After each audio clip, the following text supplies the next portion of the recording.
ಭಾಳ ದಿವಸ ಆಗಿತ್ತಪ್ಪ ಬರಲಾರ್ದು. ಮನಸ್ಸು ಭಾಳ ತಾಪಾಗ್ಬಿಡ್ತಪ್ಪ. ಹೀಗಾಗಿ ನೆನಪಾಗ್ಬಿಡ್ತಾರೆ. ರಾತ್ರಿ ನಿದ್ದೆ ಮಾಡಿಲ್ಲ ಇವತ್ತನ.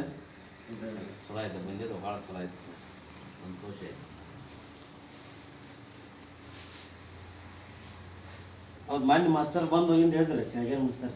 ಹಾಂ ನಮ್ಮ ಚಳಿಗೆ ಮಾಸ್ಟ್ರು ಬಂದಿದ್ದ. ಈಗ ಅಲ್ಲಿ ದರ್ಗಾದ ಭೇಟಿ ಮಾಡ್ಯಾರ. ಹೇಳ್ದೆ ನಿನ್ನ ಹೆಸರು ಹೇಳ್ದ, ಹಿಂಗಿನ ಮತ್ತು ಹಿಂಗಪ್ಪ ಅಂತಂದ. ಎಲ್ಲ ಕೇಳೇ ಇದು ಮಾಡಿನಪ್ಪ ಅಂದ. ಒಳ್ಳೇದಾಯಿತು, ಎಲ್ಲ ದೌರ್ಮಂತಿಗೆ ಕೇಳಿದ್ವಿ, ಎಲ್ಲ ಆತ್ಮೀಯ ಹೇಳ್ಯಾನ.